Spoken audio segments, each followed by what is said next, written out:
नमस्कार जय।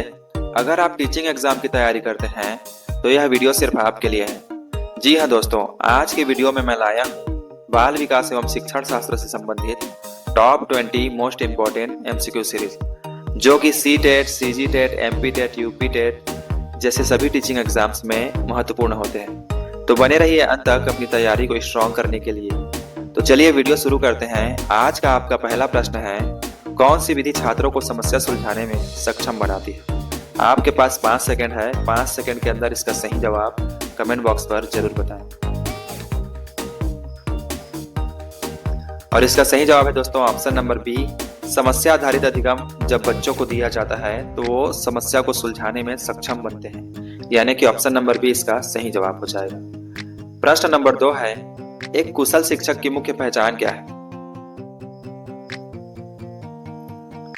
क्या बच्चों को कठोर अनुशासन देना चाहिए, क्या उन्हें रटाना चाहिए, या फिर उनका अंक काटना चाहिए? इन तीनों में से कोई ऑप्शन सही नहीं है दोस्तों। इसका सही जवाब हो जाएगा ऑप्शन नंबर सी, बच्चों को प्रेरित करना, मोटिवेट करना एक कुशल शिक्षक की पहचान होती है। प्रश्न नंबर 3 है, लर्निंग बाय डूइंग की धारणा किसने दी थी?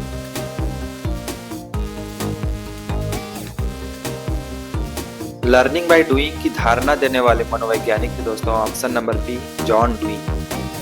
आपका अगला प्रश्न है, थिंक पेयर शेयर तकनीक किस प्रकार की शिक्षण विधि है? और यह शिक्षण विधि है दोस्तों ऑप्शन नंबर बी, समूह सहयोगी, जिसमें बच्चे एक दूसरे का सहयोग करके सीखते हैं और आगे बढ़ते हैं। प्रश्न नंबर 5 है, बिहेवियर मॉडिफिकेशन किस सिद्धांत से जुड़ा है? दोस्तों यह सिद्धांत है व्यवहारवादी, यानी कि ऑप्शन नंबर बी हो जाएगा इसका सही जवाब। प्रश्न नंबर 6 है, अधिगम की निरंतर प्रक्रिया किस कथन को दर्शाती है?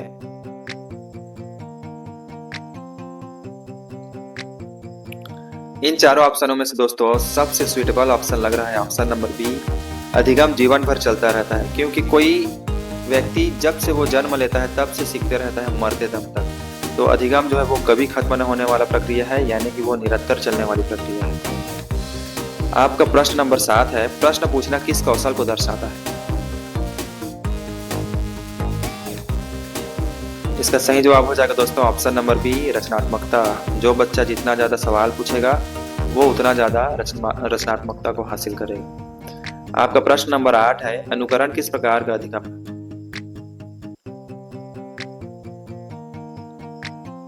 अनुकरण जो है दोस्तों अप्रत्यक्ष अधिगम है, यानी कि ऑप्शन नंबर सी इसका सही जवाब हो जाएगा, क्योंकि बच्चा जब किसी का अनुकरण करता है तो वो अप्रत्यक्ष रूप से सीखता है ना, उसको करके सीखने का मौका नहीं मिल पाता।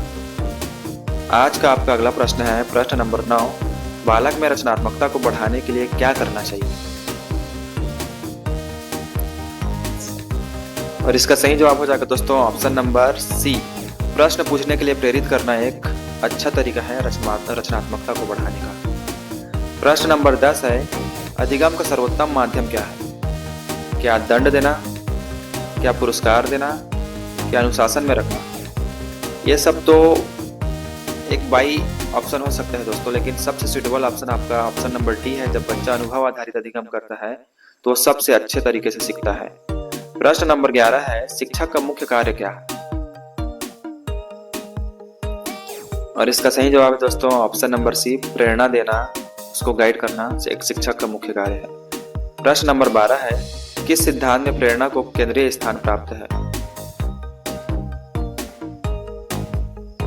दोस्तों मानववाद सिद्धांत ऐसा है जिसमें प्रेरणा को केंद्रीय स्थान प्राप्त है, यानी कि ऑप्शन नंबर बी इसका सही जवाब हो जाएगा। प्रश्न नंबर 13 है, बच्चा सबसे पहले किस भाषा को सीखता है? तो दोस्तों बच्चा जिस परिवेश में पलता है, उसके घर में जो भाषा बोला जाता है, उसके क्षेत्र में जो भाषा बोला जाता है, यानी कि बच्चा उसके माँ की भाषा को, उसके मातृभाषा को सबसे पहले सीखता है। आज का आपका अगला प्रश्न है, कौन सा अधिगम सृजनात्मकता को बढ़ावा देता है? और इसका सही जवाब दोस्तों ऑप्शन नंबर डी, अनुभवात्मक शिक्षण जो है वो सृजनात्मकता को बढ़ावा देता है। प्रश्न नंबर 15 है, आईक्यू का पूरा नाम क्या है? दोस्तों अगर इसका जवाब आपको पता हो तो कमेंट बॉक्स पर जरूर लिखिए। अपनी तैयारी को ऐसे ही स्ट्रॉन्ग करने के लिए। और इसका सही जवाब हो जाएगा दोस्तों option number C, intelligence quotient.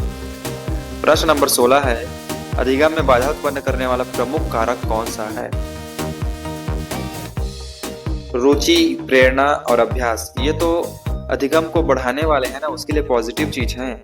लेकिन चिंता दोस्तों अधिगम में बाधा उत्पन्न कर सकते हैं, यानी कि ऑप्शन नंबर सी इसका सही जवाब हो जाएगा। प्रश्न नंबर 17 है, अधिगम की प्रभावशीलता किस पर निर्भर करती है? दोस्तों अधिगम की प्रभावशीलता जो है वो बच्चे यानी कि विद्यार्थी की समझ पर निर्भर करता है, न कि इन तीनों ऑप्शन पर। प्रश्न नंबर 18 है, थानडाइक ने कौन सा अधिगम सिद्धांत दिया था? दोस्तों इनमें से थानडाइक ने ऑप्शन नंबर बी, प्रभाव का नियम दिया था। 19 नंबर का प्रश्न है, बालकों में व्यक्तिगत भिन्नता क्यों होती है?